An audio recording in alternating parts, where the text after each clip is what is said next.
സംസ്ഥാനത്ത് 4 ജില്ലകളിൽ അതിതീവ്ര മഴ മുന്നറിയിപ്പ്. കോഴിക്കോട്, വയനാട്, കണ്ണൂർ, കാസർഗോഡ് ജില്ലകളിലാണ് മുന്നറിയിപ്പ്. തൃശൂർ, പാലക്കാട്, മലപ്പുറം ജില്ലകളിൽ ഓറഞ്ച് അലേർട്ടും പ്രഖ്യാപിച്ചു. വടക്കൻ ജില്ലകളിൽ കനത്ത മഴ തുടരുകയാണ്. 4 ദിവസത്തിനകം സംസ്ഥാനത്ത് കാലവർഷം എത്തും.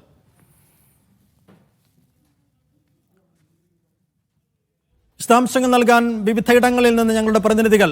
തിരുവനന്തപുരത്ത് നിന്ന് KR സാജു, കോഴിക്കോട്ട് നിന്ന് മുഹമ്മദ് ഷംസീർ, കണ്ണൂരിൽ നിന്ന് സുനിൽ ഐസക്, കാസർഗോഡ് നിന്ന് ഷഫീഖ് നസറുള്ള, അട്ടപ്പാടിയിൽ നിന്ന് സാജിദ് അജ്മൽ എന്നിവർ. ആദ്യം KR സാജുവിലേക്ക്. സാജു, ഒന്നാമത്തെ കാര്യം, ഇത്തവണ നേരത്തെ കാലവർഷം എത്തുന്നു എന്ന മുന്നറിയിപ്പാണ്. അതിനെ എങ്ങനെ കാണണം എന്നൊന്നാമത്തേത്. ഇപ്പോൾ പുതുതായി ഏതൊക്കെ ഭാഗങ്ങളിലാണ്, ഏതൊക്കെ ജില്ലകളിലാണ് അതിതീവ്ര മഴ മുന്നറിയിപ്പുള്ളത്? എങ്ങനെയാണ് ഇപ്പോഴത്തെ സാഹചര്യങ്ങളെ കാലാവസ്ഥാ വകുപ്പ് നോക്കിക്കാണുന്നത്?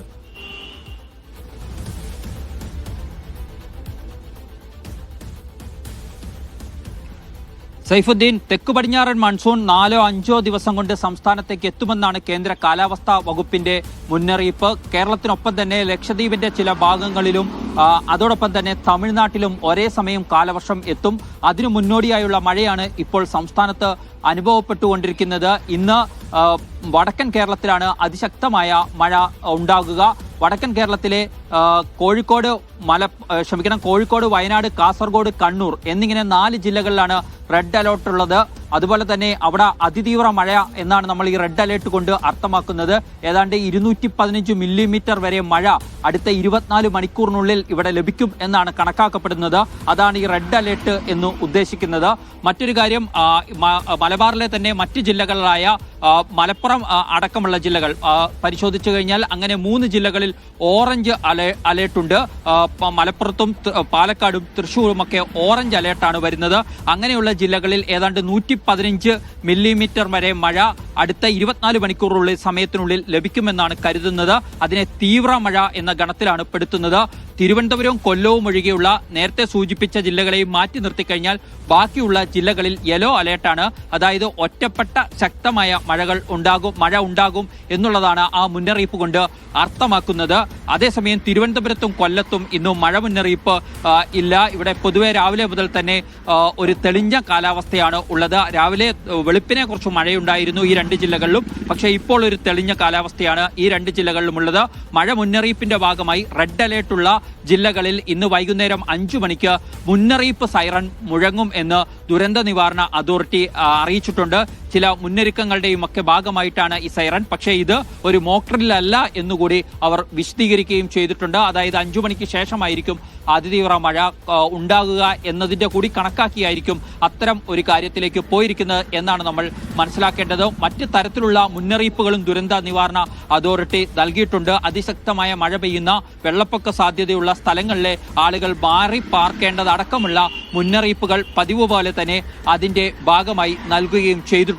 സൈഫുദ്ദീൻ, കാലാവസ്ഥാ വകുപ്പിന്റെ ഏറ്റവും പുതിയ മുന്നറിയിപ്പുകളുടെ വിശദാംശങ്ങളാണ് KR സാജു തിരുവനന്തപുരത്ത് നൽകിയത്. കണ്ണൂരിലേക്ക് പോകാം. സുനിൽ ഐസക് ഉണ്ട്. സുനിൽ, കണ്ണൂരിൽ രാവിലെ മുതൽ മഴ പെയ്യുന്നുണ്ട് എന്നാണ് ലഭ്യമായ വിവരം. ഇപ്പോൾ എന്താണ് സ്ഥിതി? സ്വാഭാവികമായും മഴ കനക്കുമ്പോൾ കണ്ണൂർ ടൗണിലെ വെള്ളക്കെട്ടടക്കം, ദേശീയപാത വികസന പദ്ധതികളിലെ പ്രശ്നങ്ങളടക്കം എന്താണ് ഏറ്റവും പുതിയ സ്ഥിതി? സൈഫുദ്ദീൻ, കണ്ണൂർ ജില്ലയിൽ മലയോര മേഖലയിലടക്കം അതിശക്തമായ മഴ തുടരുകയാണ്. അല്പസമയം മുമ്പ് വരെ ഞാനിപ്പോൾ നിൽക്കുന്നത് കണ്ണൂർ നഗരത്തിലാണ്. അതിശക്തമായ മഴയായിരുന്നു. ഇപ്പോൾ അല്പസമയം മഴ മാറി നിൽക്കുന്നുണ്ട്. എങ്കിൽ കൂടിയും പൊതുവെ മൂടിക്കെട്ടിയ ആകാശമാണ്. KR സാജു പറഞ്ഞതുപോലെ 5 മണിക്ക് ശേഷം അതിശക്തമായ മഴ പെയ്യാനുള്ള സാധ്യതയുണ്ട്. അതിനുള്ള മുന്നൊരുക്കങ്ങൾ ജില്ലാ ഭരണകൂടം ഏർപ്പെടുത്തിയിട്ടുണ്ട്. കണ്ണൂരിനെ സംബന്ധിച്ച് ഏറ്റവും പ്രധാനപ്പെട്ട ഒരു വിഷയം, ഈ ദേശീയപാതയുടെ നിർമ്മാണം നടക്കുന്ന സ്ഥലങ്ങളിൽ അതിന്റെ സമീപ പ്രദേശങ്ങളിലേക്ക് വലിയ വെള്ളക്കെട്ട് രൂപപ്പെടുന്നു. വലിയ വെള്ളം കുത്തിയൊലിച്ച് വീടുകളിലും മറ്റും കയറുന്നു എന്നതാണ്. രാവിലെ നമ്മൾ റിപ്പോർട്ട് ചെയ്തതുപോലെ കുപ്പത്ത് നിരവധി വീടുകൾക്കുള്ളിലേക്ക് വെള്ളം കയറുന്ന അവസ്ഥയുണ്ടായി. 2 വീടുകളിൽ നിന്ന് ആളുകളെ മാറ്റിപ്പാർപ്പിച്ചിട്ടുണ്ട്. അവരെ ബന്ധുവീടുകളിലേക്കാണ് മാറ്റിപ്പാർപ്പിച്ചിരിക്കുന്നത്. ദേശീയപാത അതോറിറ്റിയുമായി കലക്ടർ പ്രാഥമികമായ ഒരു ചർച്ച നടത്തിയിട്ടുണ്ട്. എന്താണ് അടിയന്തരമായി ചെയ്യാൻ കഴിയുന്നത് എന്നത് സംബന്ധിച്ച് എന്താണ് ഈ വെള്ളം തിരിച്ചുവിടുന്ന അടക്കമുള്ള കാര്യങ്ങൾ അടിയന്തരമായി ചെയ്യാമെന്ന് ദേശീയപാത അതോറിറ്റി മറുപടി നൽകുകയും ചെയ്തു എന്നാണ് നമുക്ക് കളക്ടർ ഓഫീസിൽ നിന്ന് ലഭിക്കുന്ന വിവരം. എന്തായാലും പലയിടങ്ങളിലും ഈ വലിയ തോതിൽ മണ്ണെടുത്ത സ്ഥലങ്ങളുണ്ട്. അവിടെയൊക്കെ മണ്ണിടിച്ചിൽ ഭീഷണിയുണ്ട്. അവിടെയൊക്കെ അതീവ ജാഗ്രത പാലിക്കണമെന്ന് നിർദ്ദേശിച്ചിട്ടുമുണ്ട്. മാത്രമല്ല ഈ ദേശീയപാതയുമായി ബന്ധപ്പെട്ട് മാത്രമല്ല വിവിധ ഇടങ്ങളിൽ നിന്ന് കാലവർഷക്കെടുതിയുമായി ഈ മഴക്കെടുതിയുമായി ബന്ധപ്പെട്ട വാർത്തകൾ പുറത്തു വന്നുകൊണ്ടേയിരിക്കുന്നുണ്ട്. ഇപ്പോൾ കണ്ണൂർ സിറ്റി കുറുവയിൽ മതിലിടിഞ്ഞു വീണ് ഒരു വീടിന്റെ പിൻഭാഗത്തേക്ക് വീണ് 2 വീടുകൾക്ക് സാരമായ കേടുപാടുകൾ പറ്റിയിട്ടുണ്ട്. തലശ്ശേരി റെയിൽവേ സ്റ്റേഷനിലടക്കം താഴ്ന്ന പ്രദേശങ്ങളിലൊക്കെ വലിയ വെള്ളക്കെട്ടാണ്. പ്രത്യേകിച്ച് കണ്ണൂർ നഗരത്തിലെ ചില ഭാഗങ്ങളിൽ ഒപ്പം അഴീക്കൽ, ചാൽ തുടങ്ങിയ മേഖലകളിലൊക്കെ നിരവധി ഇടങ്ങളിൽ വലിയ വെള്ളക്കെട്ട് രൂപപ്പെട്ടിരിക്കുന്ന അവസ്ഥയുണ്ട്. അതുപോലെ മട്ടന്നൂരിൽ ഇടിമിന്നലേറ്റൊരു വീടിന് നാശനഷ്ടമുണ്ടായതായ വാർത്തകളുണ്ട്. അതായത് ബാവോടുപാറയിലെ കൃഷ്ണമുരളിയുടെ വീടിനാണ് നാശനഷ്ടമുണ്ടായിരിക്കുന്നത്. വീട്ടിലെ ഉപകരണങ്ങൾ അടക്കമുള്ളവ ഇടിമിന്നലിൽ കത്തി നശിച്ചിട്ടുണ്ട്. ഒപ്പം കണ്ണൂർ ശ്രീകണ്ഠപുരത്ത് വീടിന് മുകളിൽ മരം വീണ് വീട് ഭാഗികമായി തകർന്നു. കൊയ്യം പാറക്കടവിലെ മണികണ്ഠന്റെ വീടിന് മുകളിലേക്കാണ് ഇത്തരത്തിൽ മരം വീണ് വീട് ഭാഗികമായി തകർന്നിട്ടുള്ളത്. മലയോര മേഖലയിൽ പലയിടങ്ങളിലും അതിശക്തമായ കാറ്റും മിന്നലുമുണ്ട്.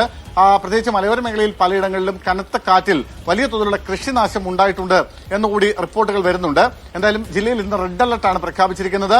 ഇന്ന് രാത്രി കൂടി വലിയ ശക്തമായ മഴ തുടരുകയാണെങ്കിൽ ഒരുപക്ഷെ സ്ഥിതി കൂടുതൽ വഷളാവാനാണ് സാധ്യത.